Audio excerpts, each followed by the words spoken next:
So wireless is pretty much how we get these tiny mics. We call them lavalier or lapel microphones into our mixer. Now, why would I use this over using a boom microphone? Anybody? Like for actors? For actors. Okay. So that you don't see the mic. So you don't see yeah, it. and you can hear them better because it's on their body. It's on their body, so closer proximity. Yes. So yeah, that's a lot of the points. Since this mic can be closer, it can tend to be easier to get the signal from each person at a higher volume, a higher signal to noise ratio. You can think of it like that. Because on a boom microphone, you are picking up that person, but it's a directional mic. It has to be further away because it has to be out of the frame. So you tend to get more personalized sound with it.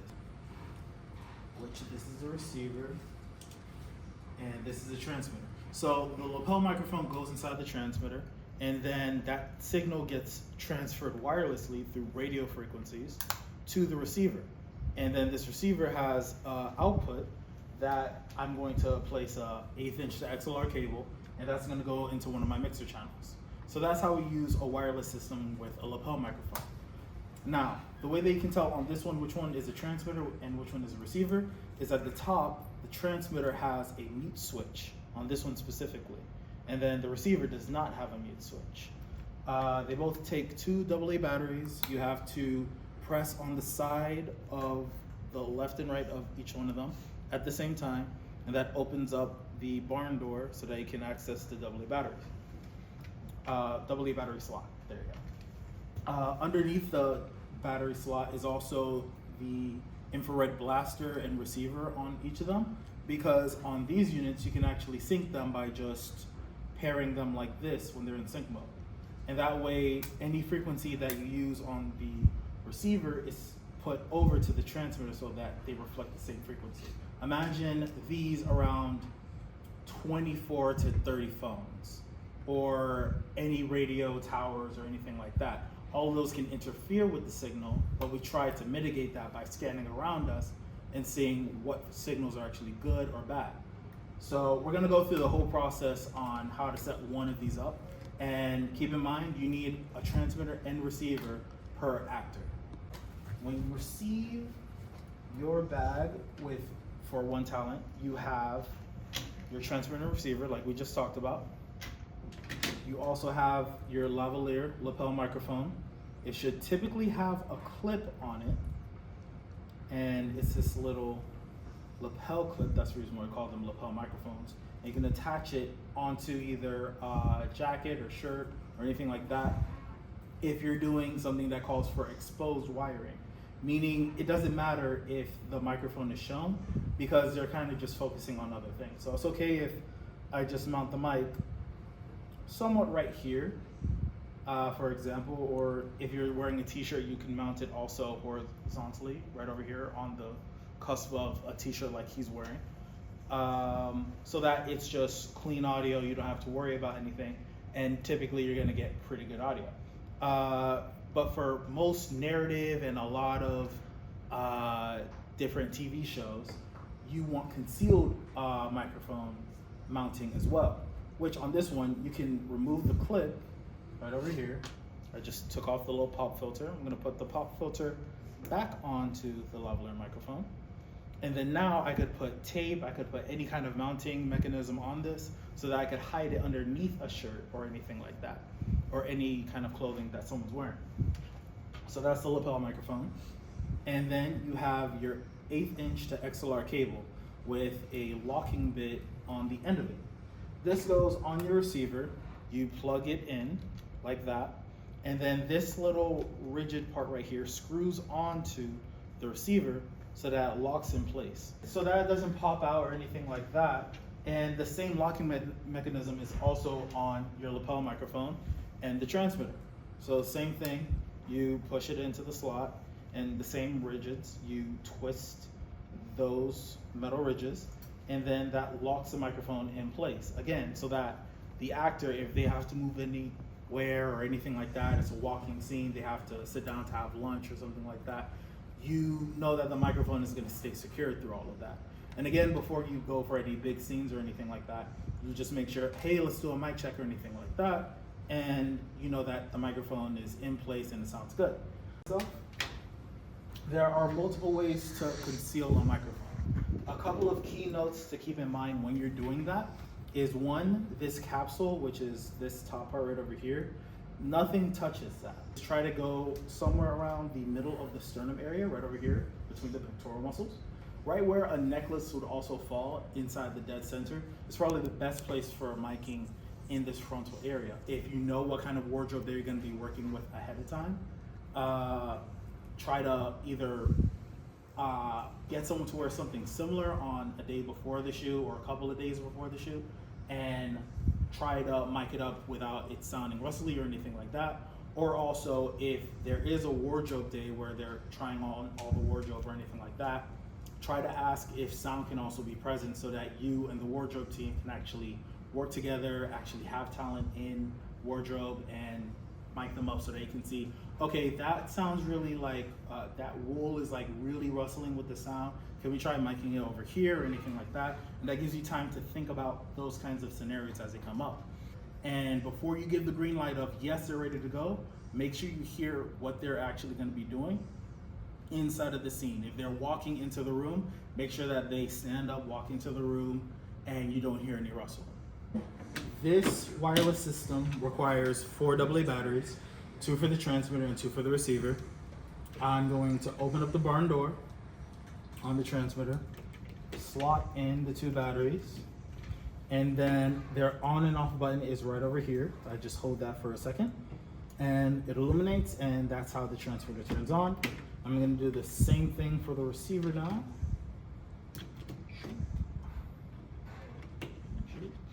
Turn it on, and it turns on. Now, the thing to keep in mind with these wireless systems is making sure that your transmitter and your receiver are using the same frequency range. And you can see that on the back of both of the units. These are both range G, and it gives me the frequency range 566 to 608. It says the same thing on the receiver, 566 to 608. Even though these were made at different times, I think this was made in 2014, this was made in 2016, they can still pair to each other because they're made from the same manufacturer and they're the same frequency range. So let's say that I wanted to scan for frequencies. I'm actually gonna turn off the transmitter right now. There's another guy, another sound guy just like me, trying to do his job, and he already scanned frequencies and he's already in the middle of an interview. I'm gonna scan frequencies before I turn on my transmitters so that I know what he's using without having to disturb him or anything like that, and get a general idea of what I can use in my area. And other than just a sound person, it could also be a radio tower or any nearby electronics that use that same frequency band. So that's the reason why we always scan when we get to a new location, and even at a different time than if we scouted a location before as well. So the way you do that on here, we talked about the on-off button, but there's also a set button and an up and down button over here as well. You press the set button and you scroll down until you see one that says Easy Setup. After you go to Easy Setup, you press Set, that's the OK button, and there's an option for Current List, but I want to Scan New List. So I'm gonna scan it right now. And what that's gonna do, and it literally shows you, is gonna bring up a little chart of frequencies, and it's going through each one of those frequencies, tuning itself to it and saying, this frequency, all right, there's a little noise.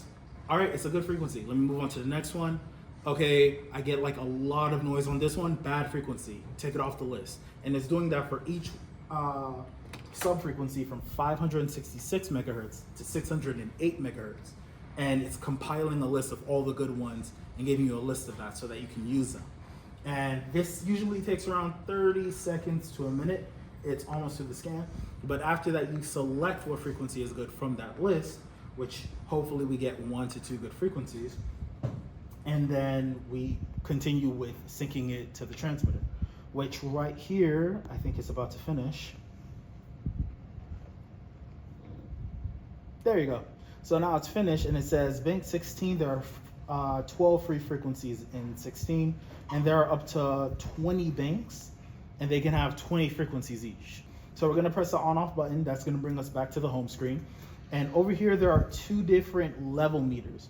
There's one that's AF, That's pretty much the signal that's coming from any audio channels. And then there's the RF. The RF is radio frequencies that it actually detects around you. So we're seeing on here that the RF is super low, and that would actually be a frequency I would use. If the transmitter is off, this should have nothing going to it.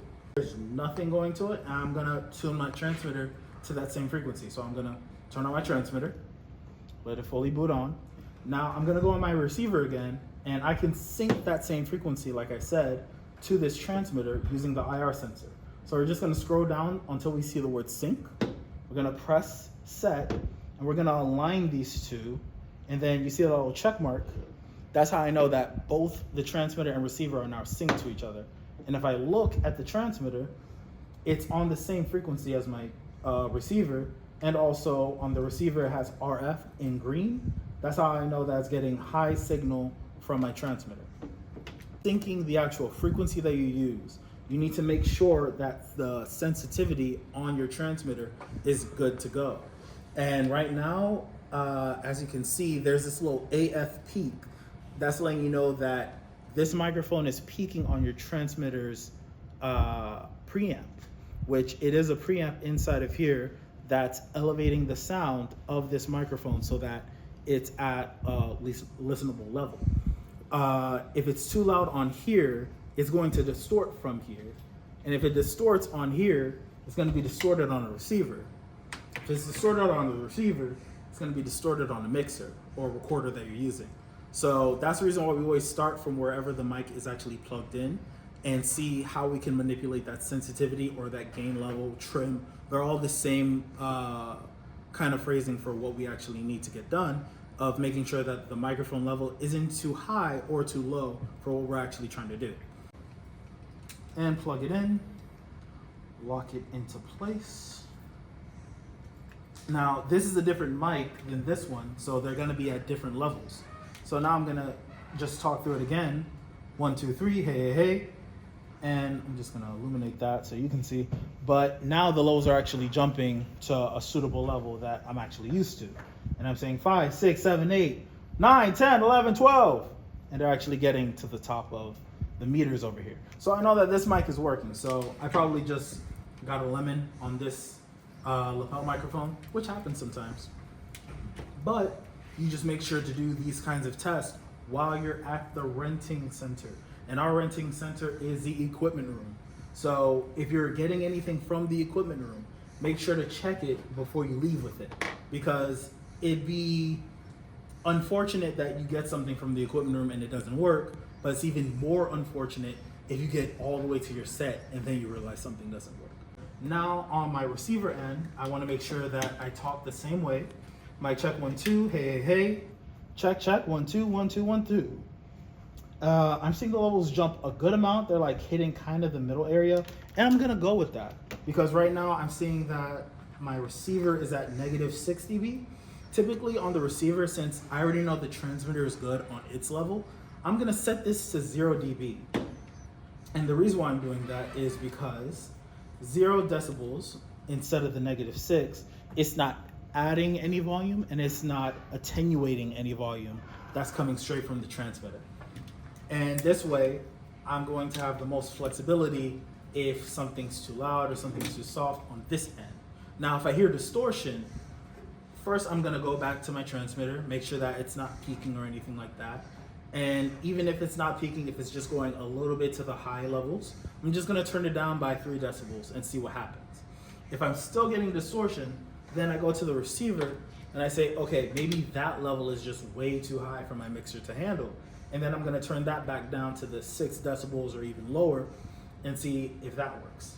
And then after that is at a suitable level, it's not hitting anything, and I'm still getting distortion, then I come over to the mixer, go to whatever channel number that I'm at, because we already talked about the mixer, and see what the gain level is, and if I can turn that down anymore. And if all 3 of those steps I'm still getting distortion, maybe something else is wrong and I need to talk to the manufacturer or the rental company about, hey, can I just get a replacement unit or anything like that. And again, all this should be happening at an equipment room or a rental room. This should not be happening on set for faulty equipment like that. I'm gonna little bit more until I get to that -12 space. Mic check, 1, 2, hey, 1, 2. And it's hitting that level and it sounds pretty okay. I don't hear any distortion. I don't hear as much noise. I still hear that a little bit. But again, also talking about the polar pattern of these mics, lavalier mics are typically omnidirectional. So that means they pick up the same on all sides. If I had this on the inside of my clothing, my shirt becomes a mini windscreen. And wind isn't directly hitting the capsule anymore. It has to go through my shirt onto the actual capsule. So if someone's wearing non-light, like it, as long as it's not like completely through or like sheer cloth, you're usually getting some kind of wind reduction from just mounting inside of a cloth or anything like that. Other than the lapel or the lavalier being concealed, you also have to conceal the transmitter. Now, if I put this on a belt clip on black pants and this is sticking out, you're going to see this, right? So a couple of ways that we can get rid of that is using pouches, which are available in the equipment room. So I have this tan pouch here. Just think of it, that it's matching the cloths of whatever I'm wearing. I would typically take off this belt ring right over here. Store that for later because I have to put this back on before I turn it back into the equipment room. Open up the pouch, slot in my transmitter. Make sure that I have a little bit of slack inside of there as well. And the slack isn't supposed to be tied down. It's supposed to be free that if it gets pulled on, the cable also moves with it. If you restrict it too much, it ends up just breaking the cable. So you just add a little slack inside of it, just in case. And also that reduces the amount that's going everywhere else. Put the Velcro around it, make sure that the antenna is still up. And then you also have a belt that goes around it. And they have these slots for different sizes. Take this out. This can be mounted horizontally or vertically because it has this hole right here and then it has this slot right here. We take this, and this is a waist belt. So you'd have them go to a restroom or anything like that with the actual transmitter. Have this slotted in a place that you actually want it to be in. And then you have them put it around their waist and have this towards their back. And then on the small of their back, you actually don't see this. This would be invisible if they're wearing a t-shirt or any like baggy shirt like I'm wearing. And now you've hidden the transmitter and also you've hidden the lavalier microphone. And that's pretty much how you would hide or conceal a microphone for narrative or TV in most cases. Now, sometimes you can get away with the belt pouch being over a really baggy shirt because they don't actually see the start of the pants or anything like that. But in most scenarios, you want to account for everything that they're going to be doing and a lot of the camera angles that are typically done.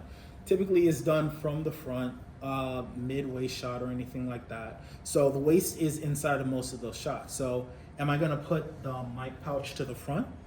Probably not. If I put it to the side, there's a chance that the actor turns that way and then now that whole belt pouch is exposed. So small of the back, somewhere inside of the center is usually the safest bet. If you're working with like cocktail dress or anything like that, then you're probably not gonna wanna put it somewhere on the waist because that might show up as like a hump on like a person's back. That's also not appealing. So this can actually be converted into a thigh strap right over here for if you're actually doing cocktail dress or anything like that as well. And you're mounting the transmitter, making sure that you run the line to the front, somewhere inside of the center of pectoral muscles, down whatever cloth, and then over here. And of course you have the help of wardrobe team, the talent as well, so that they actually get the wire down there, attach it to the actual pouch, put everything in place, and then you attach it to the actual thigh. Or if it's someone, let's say that they're, you have a male talent, they're wearing a really tight t-shirt. So you can mount the microphone pretty comfortably, maybe not even with this mount. We also have smaller lavalier microphones, but that transmitter can't be anywhere up here because it's a full body shot. They're doing a wide angle lens. So what do? put it on the leg. Why not? No one's gonna be down there. And if he's wearing long pants, it won't even show that much. They'll just think, oh, he's wearing like thick socks.